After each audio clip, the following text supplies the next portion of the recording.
Salam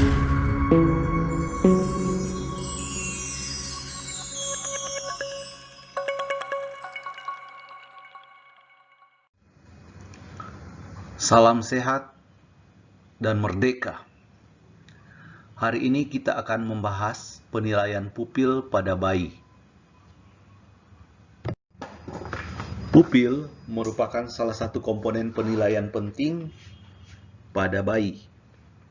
Kita tahu bahwa ukuran pupil dipengaruhi oleh yang pertama, serat konstriktor parasimpatetik dari nervus kranial ketiga, di mana serat ini bertanggung jawab sehingga pupil menjadi mengecil.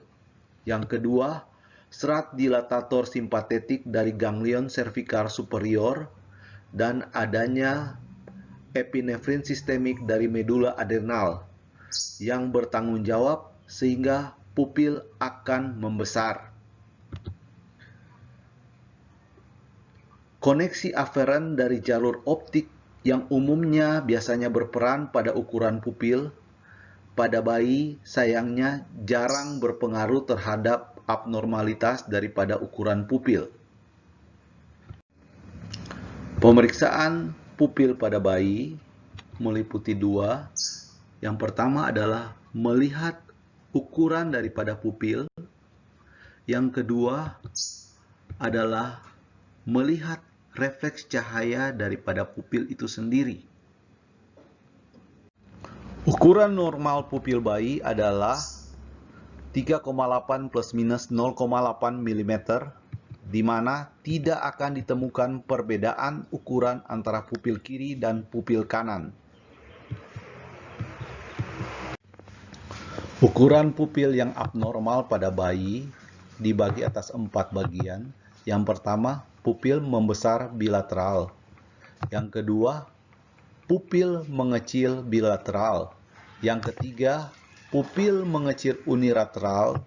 Dan yang terakhir adalah pupil membesar unilateral.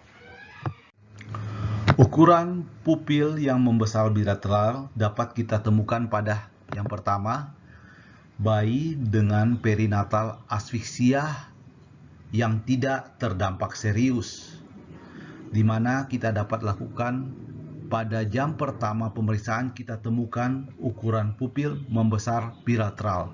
Hal ini disebabkan karena pelepasan epinefrin sistemik yang terjadi pada bayi dengan asfiksia.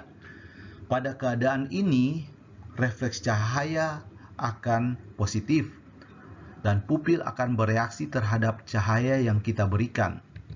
Yang kedua, pada HIE yang berat, terutama bila HIE ini disertai dengan kegagalan daripada brainstem atau midbrain, maka pupil akan mengalami pembesaran. Awalnya refleks cahaya akan positif, tetapi lama-kelamaan refleks cahayanya akan menghilang. Yang ketiga adalah pada keadaan perdarahan intraventrikular masif atau yang lebih kita kenal dengan IVH. Yang keempat adalah pada intoksikasi anestesi lokal, di mana hal ini disebabkan karena efek parasimpatetik perifer. Yang kelima adalah pada keadaan infantile botulism. Kita tahu infantile botulism biasanya terjadi bila bayi diberikan madu terlalu dini. Pada infantile botulism, pupil akan mengalami pembesaran bilateral dan ciri khasnya pupil akan tetap berada di posisi tengah dan refleks cahaya tidak ditemukan. Biasanya hal ini disebabkan akibat sekunder daripada sinaptik perifer. Mari kita lihat sama-sama. Ini kita andaikan ukuran pupil yang normal. Kalau kita melakukan pemeriksaan, kemudian kita mendapati ukuran pupil membesar bilateral, akan terlihat seperti ini. Ukuran pupil yang mengecil bilateral dapat kita temukan pada bayi dengan HIE. Biasanya terjadi pada 12-24 jam postperinatal asfiksia.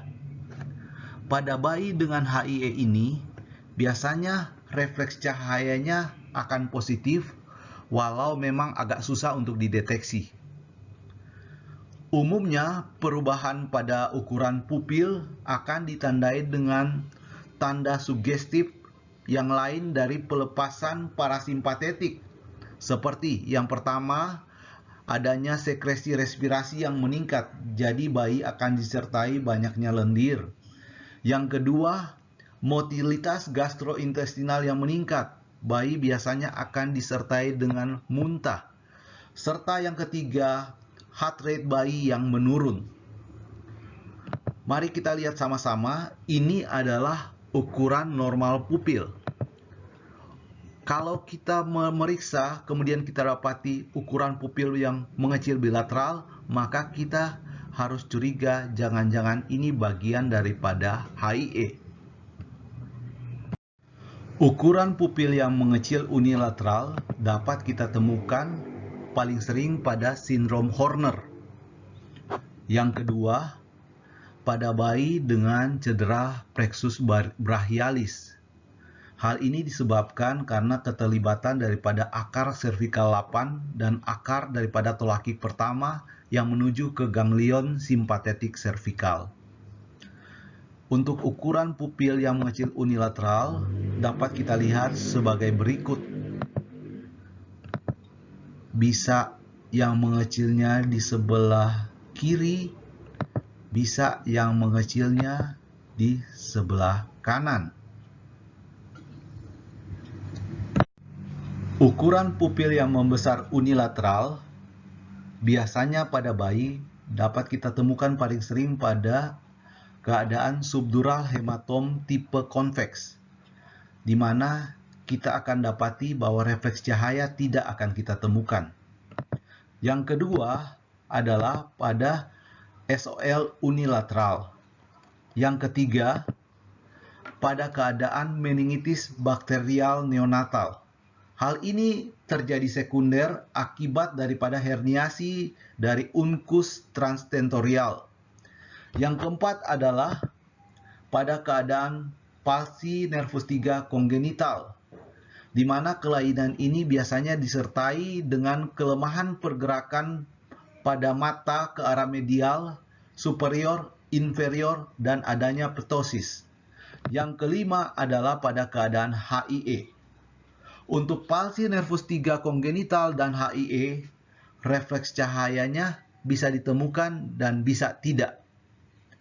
Kita lihat bersama-sama, ini adalah pupil ukuran yang normal, dan ini adalah pupil sebelah kiri yang membesar, atau juga kita dapati bahwa pupil sebelah kanan bayi akan membesar.